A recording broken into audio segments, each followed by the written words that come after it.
Hi there, it's time for the SMC Journal podcast where it's all about performance engineering and IT today. I'm Scott Moore, your host, and this is the second of a four-part series on load testing fundamentals.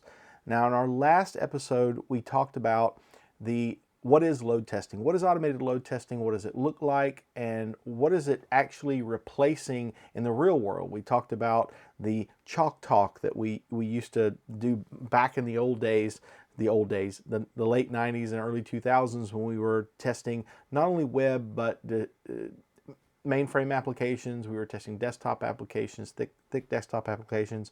And so we talked about how you would replace real people with virtual users, a lot of PCs with fewer PCs, and you would generate load, all the components and things like that. So watch that episode if you get a chance. Now today we're going to talk about the load testing process. So if you have been following me for any length of time and you've watched any of my webinars or seminars, I've talked about this quite a bit, but it needs to be mentioned again. And we always have new people entering the field of performance testing, and some people just have nowhere to go for training other than on the job, learning as they go. It's not like there's classes that are separate for this in college and IT. There's no specialty for this. Even I've never heard of any like QA specialties.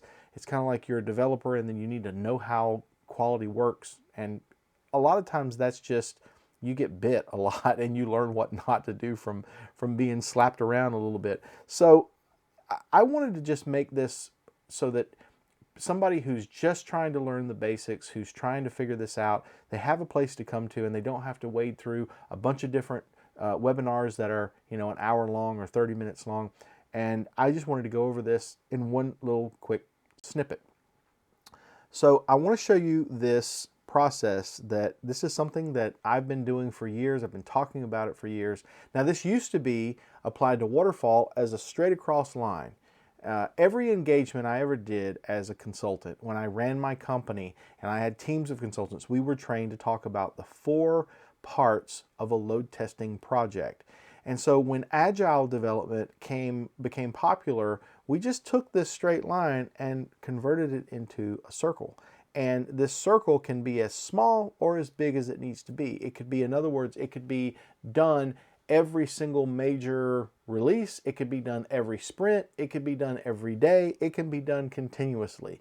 That's what modern software development does, is have a continuous cycle, but it's primarily made up of these 4 stages or elements, whatever you want to call them. Now, some people will have their own labels for this. Some people may have more stages in this. This is just the Scott Moore way of doing things. And you're free to take this, tweak it, make it better. I'm not saying I have all the answers. I've been doing this for, I guess, about 30 years now. I still haven't figured it all out. I don't know everything. I'm just providing you with the information that I have. And this has actually helped me for all of these years. I've never had an application go down under load that I didn't test that part of it. In other words, if I used this methodology that I'm showing you right now, and as I get into it, you'll see all the parts of it.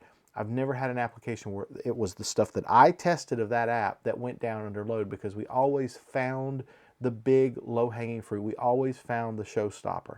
Now, there might have been little things that still had to be tweaked because it was, areas that we didn't delve into, or it was a feature that only a few people used, or it was modified after we tested it. Yeah, that happens. Or we had an environment that was just configured completely differently. But if it was the same, if we're comparing apples to apples, this will usually find it. Let's talk about what this cycle means. Before we do that, let's talk about the sponsors today. Micro Focus is one of my premier sponsors. They're the makers of LoadRunner Professional Enterprise Cloud and Developer. And guess what? Performance matters to them, as it should. Did you know that Micro Focus has the largest set of performance engineers in their community in the world? Yes, that's true. You can join their community at community.microfocus.com and take a look at their LoadRunner family page on performance engineering and their YouTube playlist of performance videos. You can do that by scanning that QR code that you see right there, and make sure that you tell them thank you for supporting the performance community. This episode is also sponsored by my friends at Folk Consulting. There's a lot of great folks at Folk Consulting. They offer high quality consulting services and some really sharp consultants that have been doing this for decades. I know them personally, and they've been doing application performance testing, management, monitoring, all the cool stuff that you need for to secure and bring down the risk of deploying an application under load. They can check your analytics, they can do digital management, anything that is in this realm of quality, automation, and performance. Check them out at folkconsulting.com. You can also scan that QR code and check out these links on our show notes as well, because we have some special links that we have that take you to special areas of the site as well. So thank you so much to our sponsors who have been so good to make this podcast happen. So back to our process. The first step is the planning stage. Now, when I took classes, when I was learning how to do load testing, I was taking tool-based classes. In other words, I would take the LoadRunner class. But the cool thing about Mercury, and you always hear the old timers talking about how Mercury did it, because they set the standard.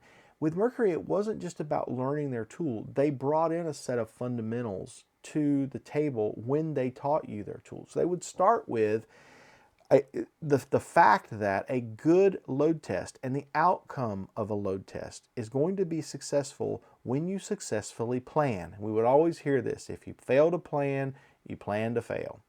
And so what does planning include? I mean, that is really, and I would fall asleep. I took the LoadRunner class 3 different times, and the first 2 times I slept through the planning phase. You know why? Because I thought it was boring. And I thought, you know what? I want to know how to script. I want to know how to write all this C code. I want to know how to make it do cool things and see all these pretty graphs and charts and stuff.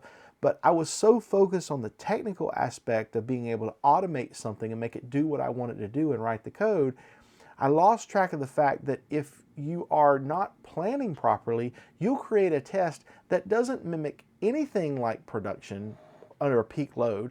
You won't mimic anything that the virtual users are really doing. You just got some really cool code out there, and it doesn't really mean anything. So you really aren't getting the value out of the testing, and you're not providing the business with what they're paying for you to do.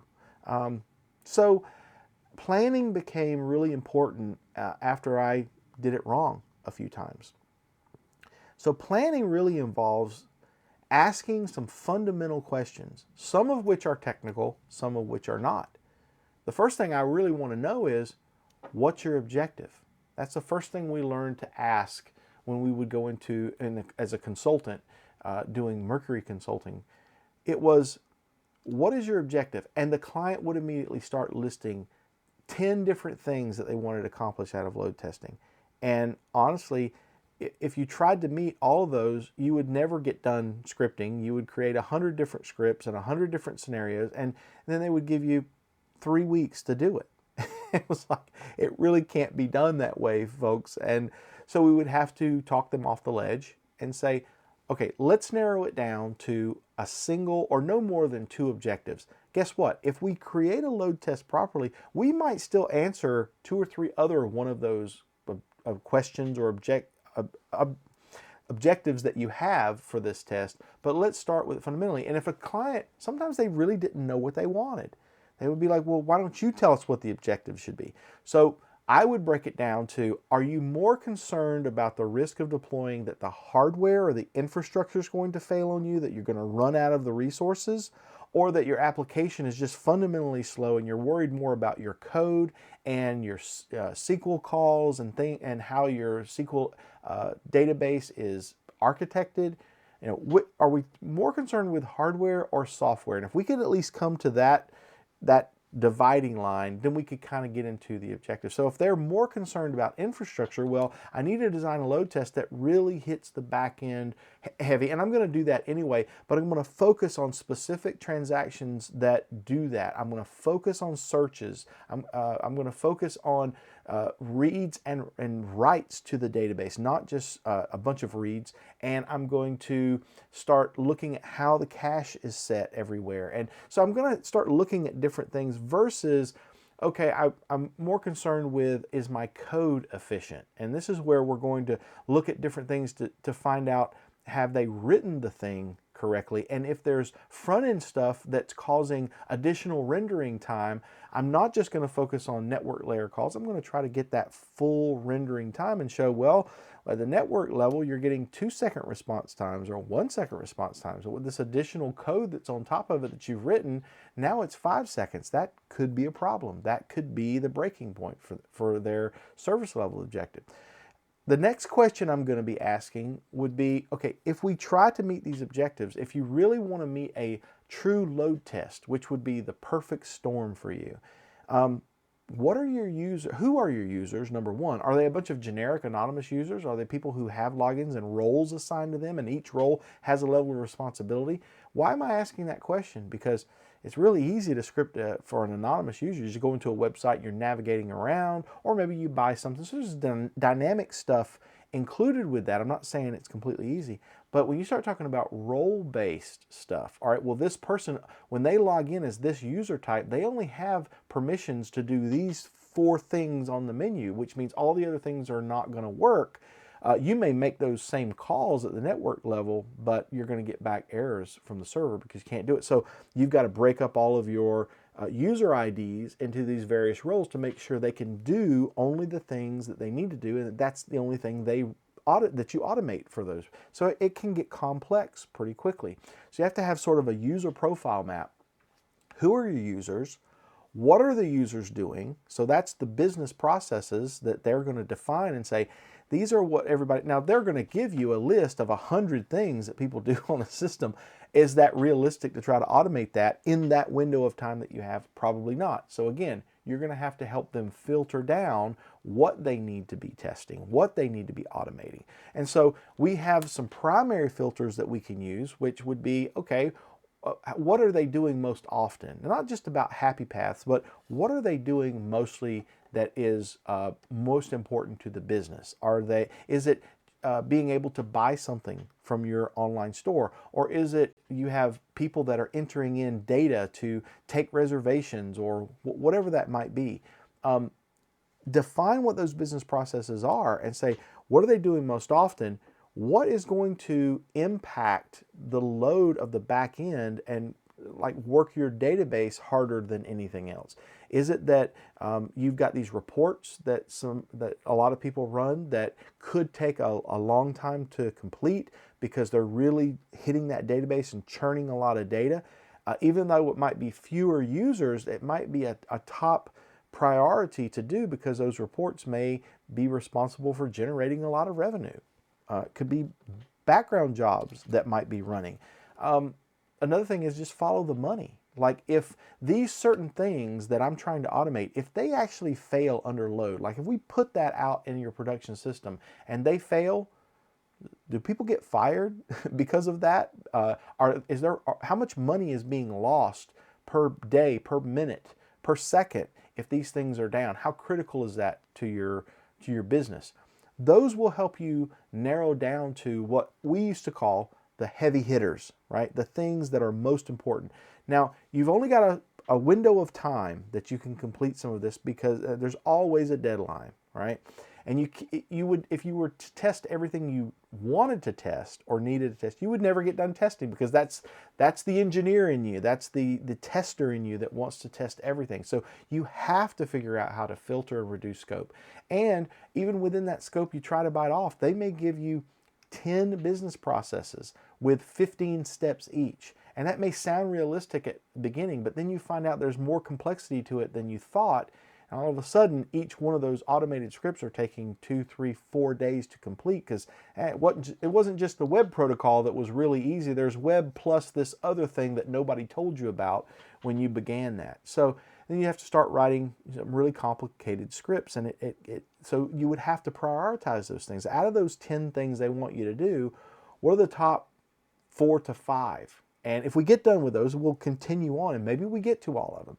But that planning stage is, if you try to bite off too much in the automation phase and you don't even get to the testing till the very last because you spent so much time automating over here that you still may not give the business the value out of the load test analysis because you just weren't able to get as much done as you want. So you want to spend more time testing and getting results than you do scripting. I mean, the more time so if you can get scripting done faster, if you can figure out ways to speed that up through templates, or maybe your tool is a GUI based tool, drag and drop, and you don't have to, it does a lot of code for you.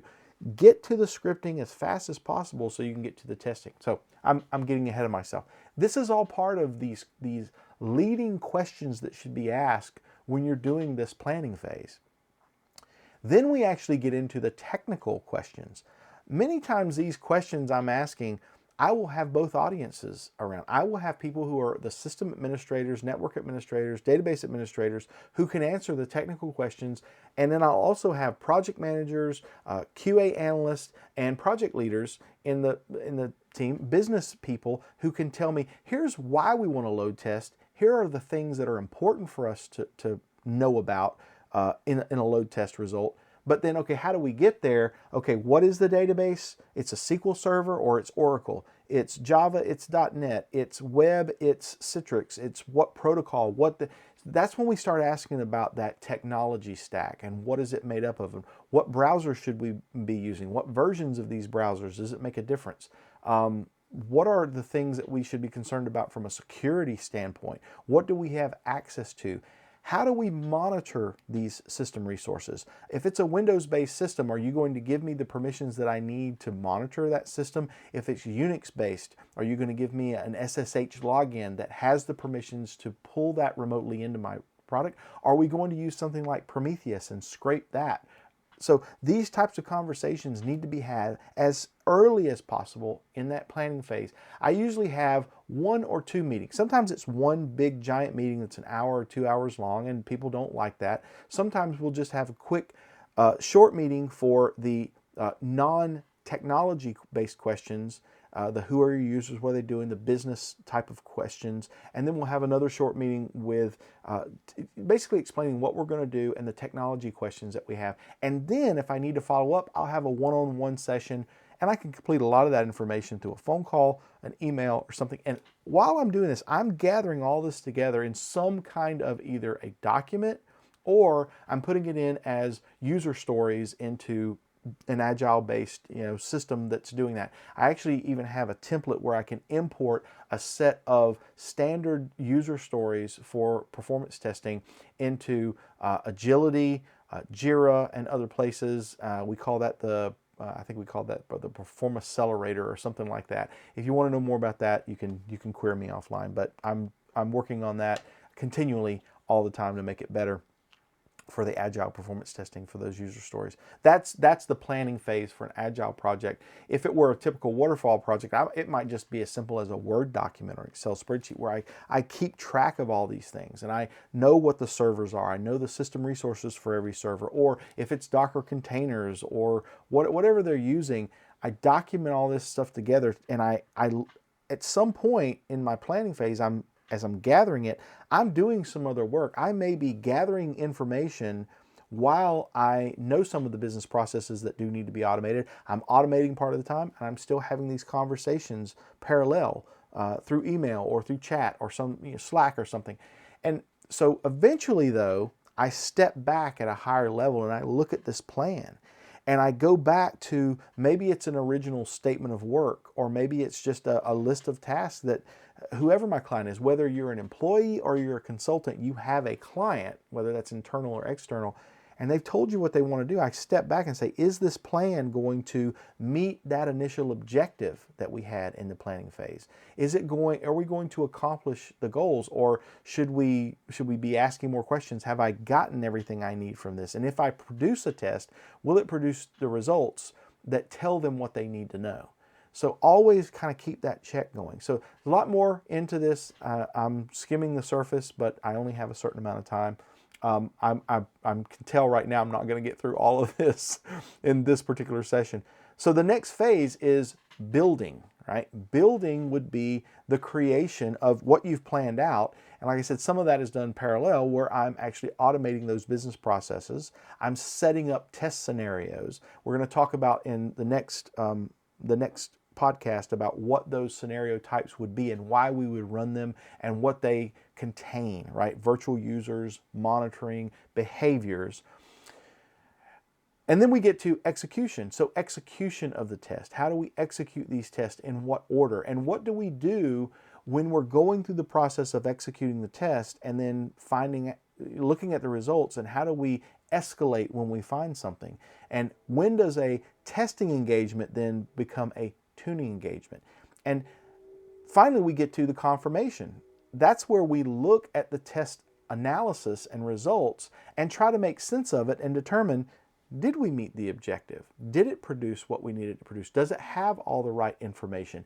And am I able to correlate all the right amount of information so that the business can actually make a decision from this? That requires good analysis.